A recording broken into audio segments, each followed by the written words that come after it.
So, of course, I bet money that the Miami Dolphins were going to beat the New York Jets yesterday. I think they beat them 30-0. I also think Zach Wilson got hurt and got a concussion or something like that in the game. He had like 26 yards passing or something like that before he got hurt. But although I do believe in the Dolphins in that particular game, I don't really believe in them overall, as you know. So I say that to say before they beat the Jets, the Dolphins were 4-3 in their last 7 games. What are your thoughts on the old Dolphins? Do you still believe? I do believe because, as you stated, their last 7 games they were 4-3. 4-3 is over 500. Slightly. 4-3 is over 500. Okay, I mean, you double that, you'd be 8-6. That ain't a great record, bro. It's not a great record, and we can get to an 8-6 team later. But for right now, when we talk about the fact that they went 4-3 over the last 7 games, that's their away record. So away, they're beating teams more than they're losing, and at home they're 6-1. So I feel like both away and home, they are in a good position. Well, put it like this. I've seen people start to come back down to earth on the Dolphins, which is ironic because I never left earth with them. After week 3, I was telling everybody they're not finna make up no noise. I said they're not going to be the 1 seed, and I said they're going to lose their first playoff game. All of those things are right on point. They're not going to be the 1 seed because the Ravens are going to be the 1 seed. Okay. Also, Tyreek Hill missing a game yesterday. His MVP talk is over. It's over. Right. Because they put up 30 on the boys without him. Yeah. Dak Prescott and Tyreek Hill took huge hits to their MVP cases yesterday. Huge hits. But I say all that to say, Miami Dolphins and New York Jets, the Jets have been eliminated. So now we can stop pretending like Aaron Rodgers was ever going to play this year. He never was going to play this year. He officially don't need to play now. And the Jets can move on from that. Was it all manufactured hype? Oh, yeah. He was never playing. He was never playing. I actually do have a problem with the Jets, though, since we're on the Jets before we get into the Dolphins here.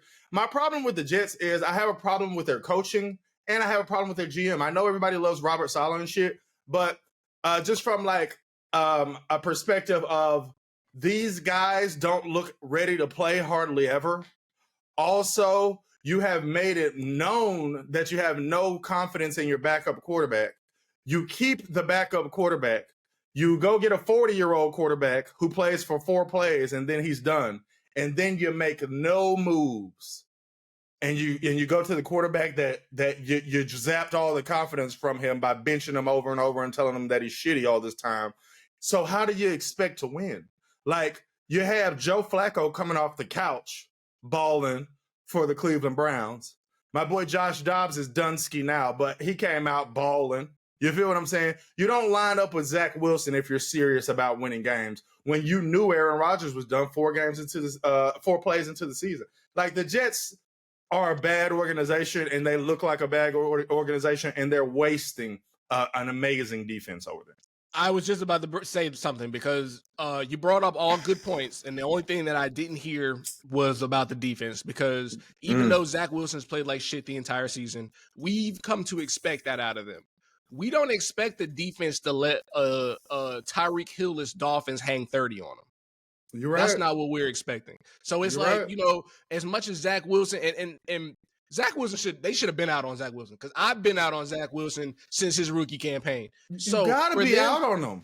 For them to put as much faith as they did into him is silly to me. Trevor Siemian went out there yesterday, and obviously that's just somebody they got fill in the blanks. Like yes.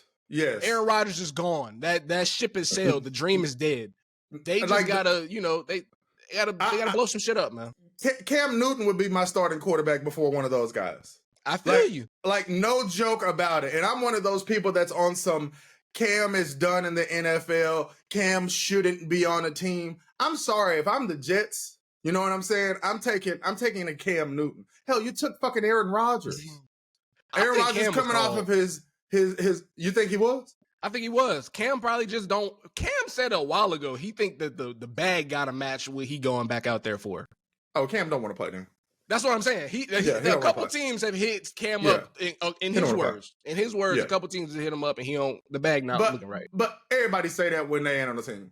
Antonio Brown said it. Colin Kaepernick said it. Everybody said, "Oh yeah, some cats did hit me," but I'm like, I ain't even really want to play. That's what like when your girl leave you and shit. Like, I ain't even really want to be with her. That's how Cam was. Bullshit. I don't believe that. But yeah, I'm still out on the Dolphins. I'm super out on the Jets. The Dolphins, they needed the 1 seed. They're gonna need home field throughout, and they're not gonna have it. I don't see any team in the AFC that's going to be able to stop the Ravens. And I don't care what anybody says. Lamar Jackson is playing the best ball of his career, and he even playing better than he did his MVP campaign. Absolutely. One last thing on the Dolphins. I have been pretty consistent with how I felt about the Dolphins throughout the season. Anytime they showed flashes of going out, like you said, in the last 7 games, with the teams they lost to, I was still holding faith. They got Tyreek, which is arguably the best receiver in the league right now. Yep. Tua has shown that he is more than a serviceable quarterback with the right weapons around him. And Agreed. They do. They may not have 49ers weapons, but they got better weapons than Kansas City. And that's another team in the AFC East that we could be looking as a potential threat to the Dolphins. And right now, the Dolphins look better than them. Again, you got a point. If we keep it in a buck, though, they do got 49ers weapons. Just about. I don't think they're as good as the weapons that 49ers got, but in where they're at, I think, come on, dog. They're better. Who's better than McCaffrey? You got H.A. over McCaffrey? But they got H.A. and Mostert. You think Mostert better than Kittle or Debo? No, but look, they got Tyreek, the best receiver in the league. Nobody on the 49ers is even in the realm of the best receiver in the league. Okay. And if we keep it in the buck, Waddle better than every receiver on the 49ers too. Yeah, he is. He is. You got Waddle over Debo? Over him, unless we were talking about who the better running back. Yes. You seen what Waddle did yesterday?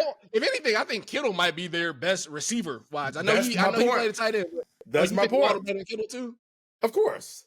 As far as catching the ball, like a threat, like, come on, Waddle the truth. He showed out without Tyreek yesterday. He caught like a 70-yard touchdown, bro. No, for sure. It's a wash between those two. I'll be honest. I think between Kittle and Waddle, I think it's down the middle for me. But as far as 49ers weapons on that defense. That too. That's where the 49ers really separate themselves. You're right. So what I will say to wrap up the Dolphins is the only team that they really have somewhat of a threat to them is the Ravens. I think Ravens have been playing great football, and I think that's the only people standing in their way.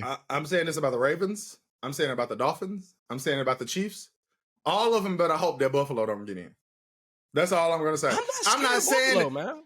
I'm not saying to be scared of Buffalo. I'm not saying Buffalo would beat any of those teams, but I am saying you'd rather play a different team than Buffalo. If I'm Miami, if I'm the Ravens, I'd rather play the Chiefs than Buffalo.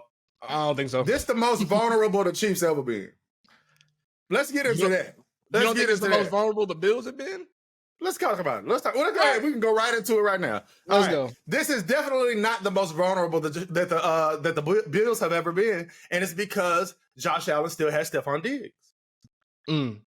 As long as he's got Stefon Diggs, you think he's in a good place? He's in a great place. I mean, honestly, it would be like saying if Mahomes had Tyreek. He was in a great place. Every year he had Tyreek. I know Kelsey is there, but if I'm picking between Kelsey and Tyreek, I take Tyreek.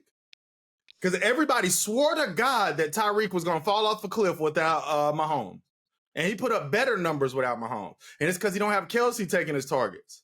Yeah. So he put up better numbers with a worse quarterback. I'm sorry, bro. Tyreek really showed this year, for real, what he showed is that he the MVP. So you got Tyreek at MVP? He's not going to win it, but yeah, he the MVP. Okay. My problem with the Bills is you say they're in a great place as long as Stefon Diggs is there. I don't think 8-6 is a great place. I think it's a good place, but I don't think it's a great place. And they are 8-6 after last week. And if they get in the playoffs, they don't get home advantage. So it's just like, who are they putting fear in? Everybody. I'm sorry, bro. It's like no bullshit. It would be like, it's literally like when Kobe Bryant is the 7th seed and you're the 2 seed, or if it's like LeBron James and them the 7th seed and you're the Nuggets. And even though the Nuggets swept them, you don't want to play him. I was just about to say, Kobe got swept in that situation But too. I'm saying, you don't want to play them. Whether they lose or win, you'd rather play somebody else besides Kobe. You'd rather play somebody else besides LeBron. That's what Josh Allen is, and I don't care what nobody say. You think Josh Allen is Kobe and LeBron? Oh, yeah.